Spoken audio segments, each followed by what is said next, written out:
Thanks for clicking on to the Friday edition of Logan's European Outlook. We are looking at a slightly weakened polar vortex at the moment. You could argue it's to do with the Manjulian Oscillation, the extreme heat that's affecting parts of China, or indeed, and I think it's more likely to be the case, the recent tropical activity, the release of heat from the low latitudes up towards the high latitudes, affecting the atmosphere in the high reaches of the upper troposphere into the stratosphere. But what is more interesting about that is the fact that it's very unusual to see any kind of weakening or first punch, if you will, at the polar vortex at this time of the year. You typically would expect to see that as we head more in towards the actual winter season. But what is interesting is the fact that we are going to see a strengthening of the polar vortex over the next week to 10 days or so. And as I play through this loop of the GFS, this of course is the 10 millibar temperature profile and pattern. And you can see here that we are seeing those purple colors expanding and kind of leaning more towards our side of the pole. So therefore, in the 500 millibar and then even the 850 level, what may then be the case is we see more low pressure and positive North Atlantic oscillation, and in essence, a more westerly driven pattern through, a good part, if not all of October. So when you've got that where the core of the polar vortex is centered kind of to the east of the pole and kind of leaning more towards Scandinavia and even Iceland, that tends to lead in at the 500 millibar level or 18,000 feet. It tends to lead to more of a trough over top of a ridge, within the subtropics. So therefore, westerly winds, mild conditions. Of course, we've got a warmer than normal Atlantic at the moment, and therefore warmer and wetter than normal is probably the most likely scenario through the remainder of October here. So the North Atlantic oscillations, you can see firmly in a kind of neutral mode at the moment. So therefore, low pressure near Iceland, high pressure near the Azores, and you've got that very zonal flow like we're seeing at the moment here. Bit of a spread in the models, as you can see here, going towards positive, going towards negative, and basically the dashed line is the average, and therefore it is pretty much bang on neutral at the moment here. Looking at the Arctic oscillation, now this is interesting, and of course if we've got a strengthening polar vortex, you tend to expect the gathering of low pressure within the Arctic atmosphere, and therefore you strengthen the westerly winds, and therefore you get a positive Arctic oscillation. We're seeing a very strong Arctic oscillation projected by the GFS ensemble as we go towards the first 10 days of the month. And then you notice it here, there's a very sharp drop off here, which is quite interesting.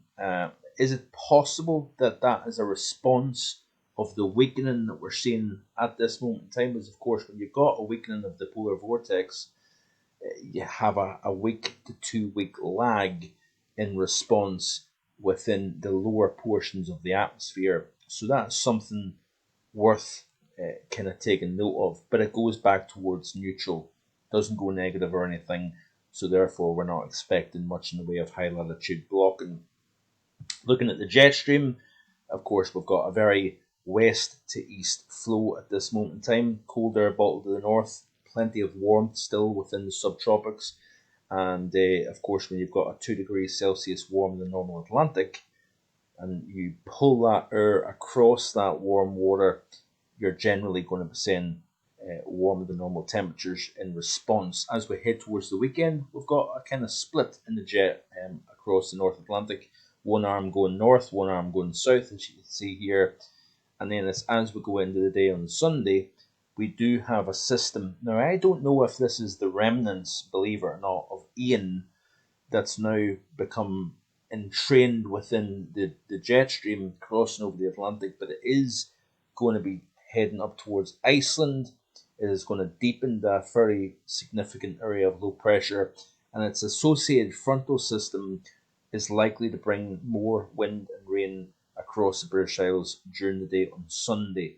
But before that, with the split in the jet, we're going to allow the pressure to build. High pressure means we're going to see drier conditions, more settled conditions, and with at the moment some pretty strong westerly winds that is crossing almost the entire fetch of the North Atlantic, we're going to see those winds kind of relaxing somewhat.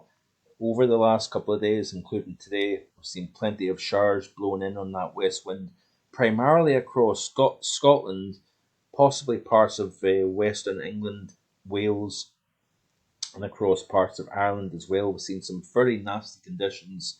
Last night, my dad drove from Stranraer back up towards home, just to the north of Glasgow, and he was saying some very windy conditions, but very heavy rainfall driving through Glasgow, a lot of surface water and whatnot. Nasty conditions. And of course, when you've got those showers piling in, sometimes they become longer spells of rain. But he was emphasising the nature of driving last night was quite poor. And but we should see these conditions kind of settling down with high pressure building in during the first half of the weekend, so tomorrow. But then we go back towards the same theme with Sunday, with the frontal system moving through. A little bit of uncertainty as to how quickly the front moves through, how much it penetrates further south and east. For example, with higher pressure further south, drier conditions across the south of England, eastern England and whatnot. Those showers have always been kind of restricted to more western portions of the British Isles in recent days.